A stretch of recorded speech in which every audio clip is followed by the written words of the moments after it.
The story is set in Poland, just after the end of World War II in late 1945, when Nazi forces surrendered and the Soviet Union began to take control of Polish territory.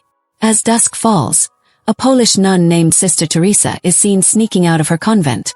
She walked carefully, trying to avoid the Soviet troop patrols that often roamed the streets. Her goal was to find a doctor who was neither Polish nor Russian. Cleverly, Teresa bribed a group of orphaned street children. The children then delivered her to a young French doctor named Mathilde Beaulieu, who was working for the French Red Cross at the time.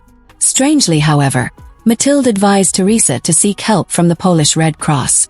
Teresa, who seemed to have her own reasons, rejected the suggestion and eventually managed to convince Mathilde to help her. Teresa took Mathilde to her convent with great caution, avoiding anyone's attention.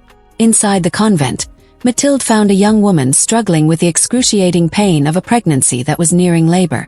The woman had apparently been kicked out by her family and was being cared for by the convent out of compassion.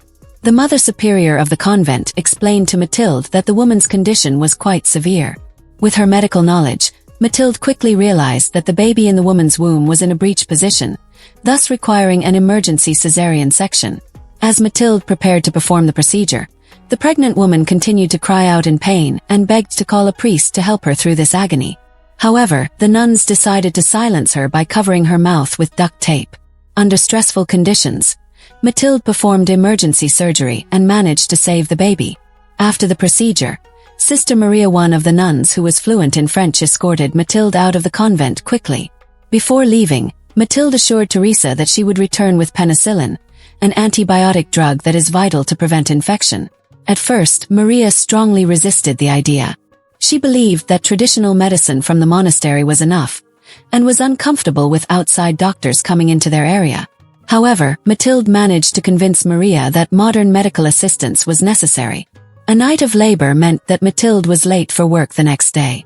Still, she decided to return to the convent, bringing hope and the necessary medication to save lives. To cover up her activities at the convent, Mathilde gave the excuse that she suffered from insomnia.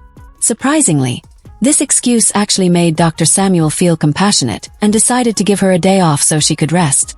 Meanwhile, inside the convent, Sister Teresa had to deal with a harsh reprimand from Mother Superior.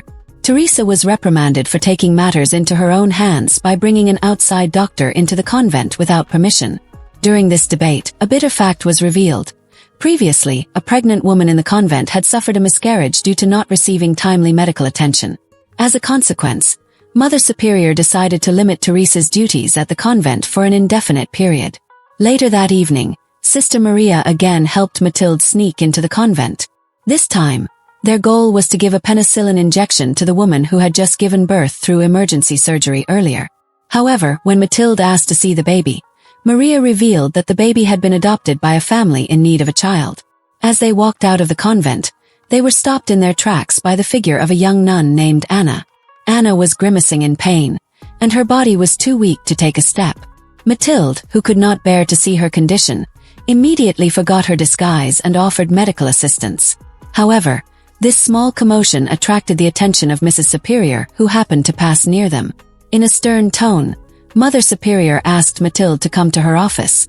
In the room, Mother Superior finally revealed the big secret they had been hiding. She revealed that the pregnant nuns were victims.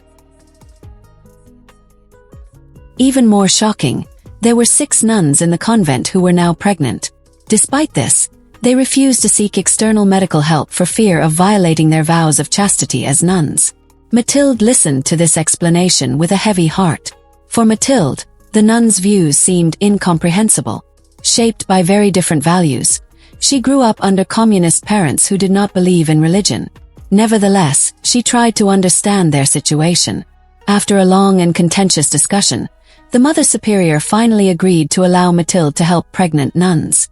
However, she gave one condition. Mathilde must keep all of this a secret from her medical colleagues outside the convent. That night, Mathilde headed back to the convent, carrying with her a great responsibility to help women caught between faith and the harsh realities they face. Samuel, who comes from an upper-middle-class French Jewish family. Samuel is deeply scarred by his past. Both of his parents were victims of Nazi atrocities and died in Bergen-Belsen concentration camp. As an only child who managed to escape to London in 1940, Samuel vows never to set foot on French soil again. However, to avoid the gloomy mood, Samuel quickly changes the subject and asks Mathilde to dance. Their dance was accompanied by music that warmed up the night, followed by glass after glass of alcoholic beverages that they enjoyed carefree. After this night of laughter and freedom, they decided to return to Mathilde's apartment. In their growing intimacy, the two almost fall into a relationship that crosses the line, creating a moment of moral dilemma. On the other hand, the convent is facing a major problem. A few months earlier, they lost their main priest, and the diocese has yet to find a replacement. The Mother Superior was forced to postpone the vow-taking ceremony twice, and with a heavy heart, she decided to schedule it for another 2 months. In this uncertain situation, the Mother Superior finally allowed Mathilde to help the pregnant nuns.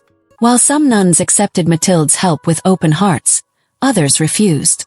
This rejection was based on the belief that too intimate a medical examination could violate their vows of chastity. A sense of frustration and helplessness increasingly gnawed at Mother Superior. In her conversations with Mathilde, she admitted that her faith was beginning to be shaken by the tragic events that kept happening. However, she encouraged Mathilde to persevere and prayed for the best for everyone. That day, Mathilde was on her way home from the convent in a van when their vehicle was stopped by a group of Russian soldiers who were visibly drunk. Without further ado, they rudely dragged Mathilde out and tried to commit indecent acts. Mathilde was cornered, helpless against their brutal behavior. Luckily, the commander of the troops who witnessed the incident immediately intervened, stopped the cruelty of his subordinates, and ordered that Mathilde be released. Deeply traumatized, Mathilde decided to seek refuge in a convent. Trembling and with tears in her eyes, she finally fell asleep in emotional exhaustion. The next day, the situation was tense again. A group of Russian soldiers stormed the convent, alleging that the nuns were hiding an enemy soldier. Tensions were running high until Mathilde cleverly convinced the soldiers that she was there to deal with a threatening typhus outbreak. Her efforts succeeded in defusing the situation, and Mother Superior, who had been visibly shaken by the threat, expressed her gratitude to Mathilde for her courage and problem-solving skills. In a more relaxed conversation with Maria, Mathilde began to realize that Sister Maria had also experienced dark events that were no less painful. Even so, thanks to Mathilde's courage and help, Maria felt like she had a new ray of hope. Gradually, the nuns' views on Mathilde also changed drastically. Those who used to be skeptical and keep their distance now began to respect and even appreciate her presence at the convent. However, when Mathilde returned to the military base, she faced a harsh reprimand from her superior. He criticized her habit of arriving late and leaving without permission. In a stern tone, he reminded her that the military is a place where discipline is the main foundation. Not only that, Samuel, her best friend, also began to worry about Mathilde's recent changes in behavior. He even suspected that Mathilde was secretly attending meetings related to the Communist Party. Despite the pressure from all directions, Mathilde continued to help the convent. One lonely night, she pedaled all the way back to the convent on her bicycle, not caring about the fatigue that hung over her body. Upon arrival, as usual, she was accompanied by Sister Maria to check on the health of the pregnant nuns. The atmosphere at the convent was now very different from when Mathilde arrived. The formerly awkward nuns now showed great enthusiasm, and some were even seen joking with Mathilde during the examination. However, the night turned tense when one of the nuns heard a strange moaning sound behind her bedroom wall. Curious, she decided to find out the source of the sound. What was their surprise when they found that a new nun named Ludwika had given birth to a baby without anyone realizing her pregnancy. Even Ludwika herself seemed confused, as she was completely unaware that she was pregnant. From her appearance, she showed no signs of pregnancy so far. The Mother Superior was immediately informed of the birth, but she requested that the information not be announced to the entire monastery.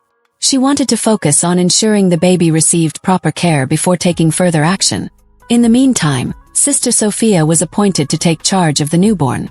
In between her busy schedule, Mathilde asked Sister Maria about her life as a nun. "Have you ever regretted your choice?" Mathilde asked in a serious tone.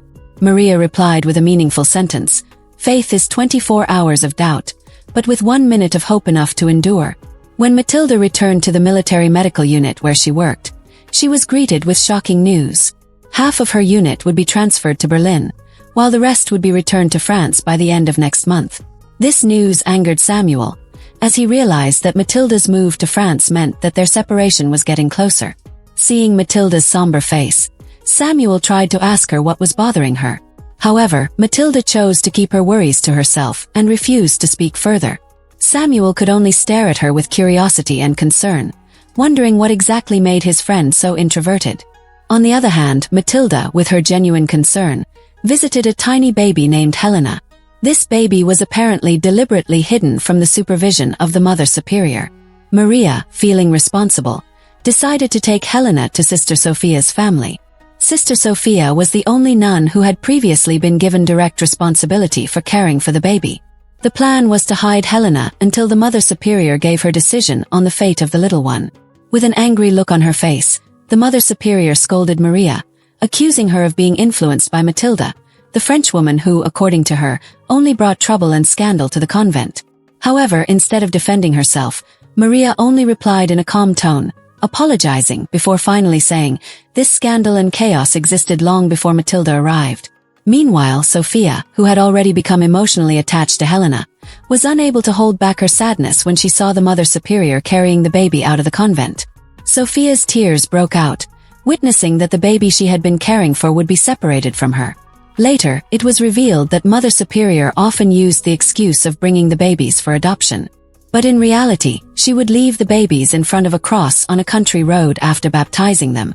In her private prayers, Mother Superior asked for the courage to continue on the path she believed to be her divine calling, even though it was full of questionable decisions. At the same time, Matilda and Samuel were busy assisting with the birth of babies in the convent. However, a great tragedy soon struck. Sister Sophia, increasingly distressed by feelings of guilt and loss, made a desperate decision.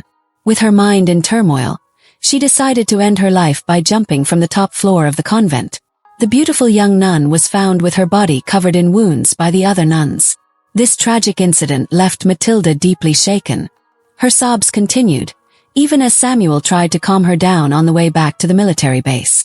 After Sophia's funeral, Maria took the initiative to visit Sophia's family and break the sad news of her death. However, when Maria told Sophia's family about the nun's death, she discovered a shocking reality. Sophia's mother revealed that Mother Superior had never handed over the baby previously entrusted to Sister Sophia to them. This fact made Maria realize that Mother Superior had been dishonest about the fate of the babies. With a heart full of anger and disappointment, Maria immediately returned to the convent to confront Mother Superior. She demanded an explanation of the truth that had been hidden. However, Mother Superior only replied coldly, saying that she had entrusted the fate of all the children to God. Meanwhile, Mary responsibly brought the newborn babies to the military base, hoping to protect them from Mother Superior's reach. On the base, one of the nuns made a big decision. She decided to leave the convent to focus on caring for the baby she had just given birth to. Before leaving, she expressed her sincere gratitude to Mary for all the help she had given her. They parted in an atmosphere of peace and appreciation. However, it was not only the nuns who felt heavy-hearted. The orphans who had been close to Matilda also looked sad. They had often helped Matilda and her medical team at the base, and in return they received food and money. Matilda's departure created a deep sense of loss in their hearts. On the way, an idea suddenly came to Matilda. What if the convent was converted into an orphanage? This way, the convent could not only care for the abandoned babies, but also provide a safe haven for the orphans. The idea would also help the convent avoid the difficult question of the baby's origins. Matilda and Maria soon returned to the convent, bringing with them the babies and the orphans who had grown close to Matilda. Without wasting any time, they immediately proposed the idea to Mother Superior and the nuns who happened to be gathered at the same place. Feeling cornered by her own lies, Mother Superior had no choice but to agree to the idea. Although initially forced, this decision ultimately brought new hope to the convent. Afterwards, Matilda went home with a heart full of happiness. On her way, she gave a lift to one of the nuns who also decided to leave the convent. However, the nun chose to entrust her baby to the sisters, hoping that the convent, now an orphanage, could provide a brighter life for the baby. With the presence of children in the convent, the atmosphere of the place slowly turned more cheerful and full of life. The once silent convent was now filled with the joyful laughter of the children, creating a new harmony that touched the hearts of everyone there. The long-awaited day finally arrived, the nuns' vow ceremony. This event was the culmination of their long journey.